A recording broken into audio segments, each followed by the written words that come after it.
নিরামিষ সয়াবিন এইভাবে রান্না করলে মাছ মাংস ছেড়ে এই সয়াবিন দিয়ে নিমিষেই ভাত খেয়ে ফেলবেন।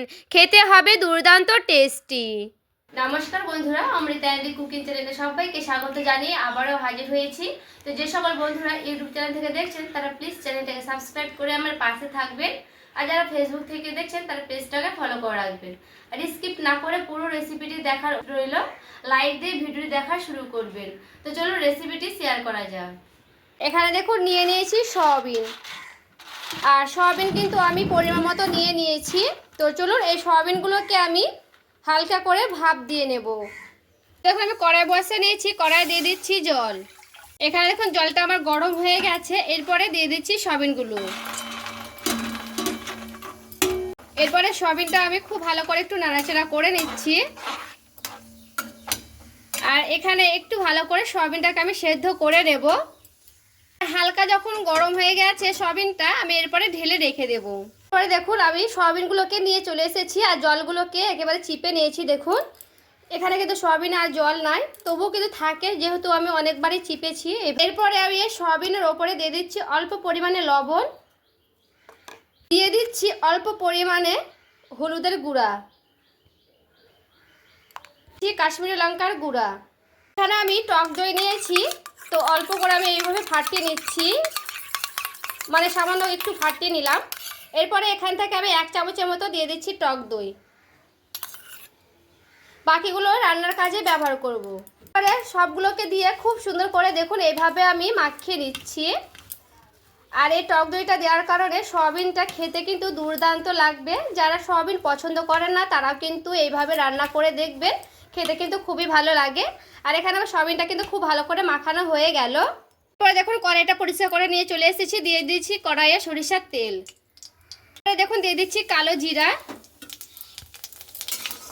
এরপরে তেলটাকে আমি হালকা করে এভাবে একটু নাড়াচাড়া করে নিলাম। এরপরে সেই মাখানো সয়াবিনটা আমি দিয়ে দিচ্ছি। সয়াবিনটাকে খুব ভালো করে আমি এইভাবে নাড়াচাড়া করে নেব। এখানে দেখুন সয়াবিনটা আমি খুব ভালো করে কিন্তু এখানে নাড়াচাড়া করে নিচ্ছি। আর এখানে আমি একটু শুকনো শুকনো করে নেব, আর সয়াবিনটা যেন খুব ভালো করে ভাজা হয় লালচে লালচে করে।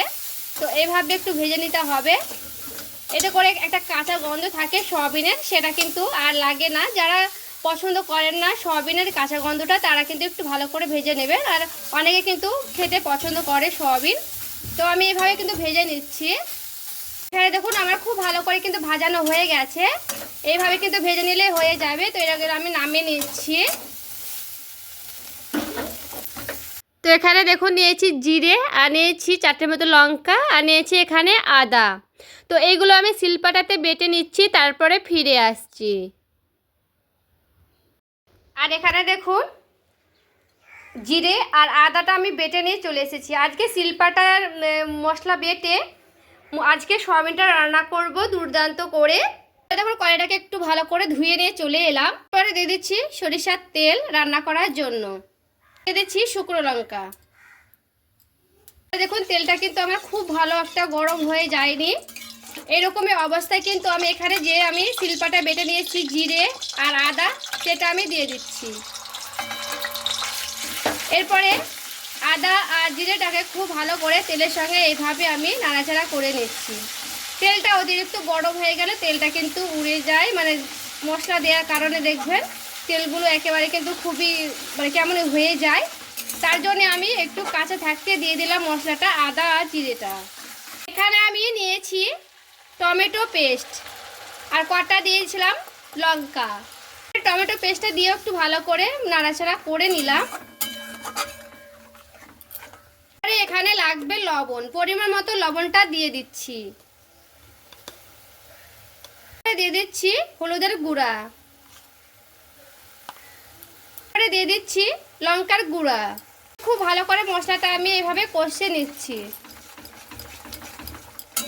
এখানে যেহেতু আমি টমেটো পেস্ট দিয়েছি, তারপরে অল্প পরিমাণে জল দিয়েছি, তার জন্য মশলাতে একটু পরিমাণে জল বেশি হয়ে গেছে। তো এই জলটাকে আমি খুব ভালো করে মশলার সঙ্গে কষে নিচ্ছি, তবে ফিরে আসছি। দিয়ে দিচ্ছি অল্প পরিমাণে চিনি। আর টক দই ফেটানোটা আমি দিয়ে দেব। অল্প করে জল বুলিয়ে দিয়ে দিচ্ছি টক দইয়ের বাটিটা। এরপরে টক দইটা দিয়ে খুব ভালো করে আবারও মশলাটাকে আমি এভাবে কষে নিচ্ছি। একটু ভালো করে কষে নিতে হবে মশলাটা, যেন কাঁচা গন্ধ না থাকে। এইভাবে কিন্তু কষে নেব। মশলা থেকে কিন্তু তেলগুলো খুব ভালো করে ছেড়ে ছেড়ে গেছে। এইভাবে কিন্তু মশলাটা খুব ভালো করে কষে নিতে হবে, যেন মশলা থেকে একেবারে তেলগুলো ছেড়ে ছেড়ে যায়। আর সাইড থেকে দেখে বুঝতে পারছেন কি সুন্দর কিন্তু মশলা থেকে তেলগুলো ছেড়ে ছেড়ে গেছে।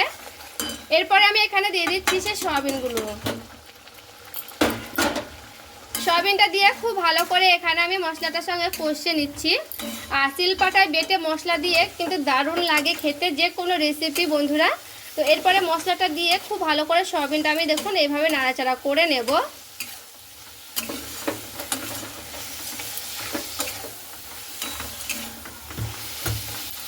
দিয়ে দিচ্ছি ঢাকা, উঠিয়ে নিলাম। আর এখানে দেখুন ঢাকা দিয়ে দিয়ে কিন্তু আমি খুব ভালো করে কষিয়ে নেব।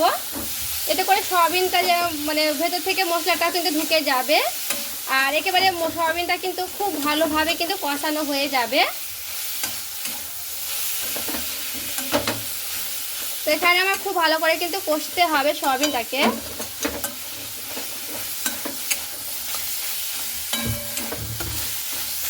আর এখানে দেখুন খুব ভালো করে কিন্তু আমি সয়াবিনটা কষে নিচ্ছি।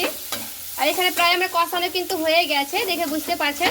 দেখবেন কষতে কষতে যখন কড়াই গায়ে কিন্তু এইভাবে আস্তে আস্তে লাগতে থাকবে, তখন জানবেন কিন্তু সয়াবিন মানে যে কোনো রেসিপি কষানো হয়ে গেছে। এক্ষেত্রে যে কোনো রান্না কিন্তু এভাবে কষিয়ে নিলে খেতে দারুণ লাগবে। এরপরে কষানো হয়ে গেলে দিয়ে দিতে হবে জল। জলটা দিয়ে খুব ভালো করে এখানে আমি নাড়াচাড়া করে নিচ্ছি। দেখুন জলটা দিয়ে খুব ভালো করে নাড়াচাড়া করে নিলাম। এরপরে খুব ভালো করে ফুটিয়ে নিতে হবে টকবক করে। তো ফুটিয়ে নিচ্ছি, তারপরে ফিরে আসছি। আর দেখুন খুব ভালো করে কিন্তু টকবক করে ফুটিয়ে নিয়েছি। এইভাবে কিন্তু টকবক করে ফুটিয়ে নিতে হবে। এখানে দেখুন খুব ভালো করে আমি ফুটিয়ে নিয়েছি। আর দেখুন সয়াবিন থেকে কিন্তু তেলগুলো ছেড়ে ছেড়ে গেছে, দেখে বুঝতে পারছেন। কালারটা দেখুন কি সুন্দর এসেছে। এইভাবে কিন্তু দারুণ আসে কালারটা, দেখুন দেখতেও কিন্তু দারুণ এসেছে। খেতেও খুবই ভালো লাগে এই সয়াবিনের রেসিপিটি। তো এরপর আমি নামিয়ে নিচ্ছি, তারপরে দেখাচ্ছি কেমন হয়েছে। এখানে দেখুন বন্ধুরা রেডি করে নিয়ে চলে এসেছি। আর সয়াবিনের রেসিপিটি দেখুন কতটা লোভনীয় হয়েছে, দেখতে কিন্তু দারুণ হয়েছে। মাছ মাংস ফেলে এই সয়াবিনের রেসিপি দিয়ে কিন্তু ভাত খেয়ে ফেলবে। সয়াবিনের রেসিপি হলে এক মুঠো ভাত বেশি খাবেন বন্ধুরা, খেতে কিন্তু দুর্দান্ত হয়। আর আজকের এই রেসিপি কেমন হয়েছে অবশ্যই কমেন্ট করে জানাবেন। ভালো লেগে থাকলে প্লিজ লাইক করবেন, চ্যানেলটাকে সাবস্ক্রাইব করে আমার পাশেই থাকবেন। দেখা হচ্ছে আরেকটি রেসিপির সঙ্গে। সবাই ভালো থাকবেন, সুস্থ থাকবেন।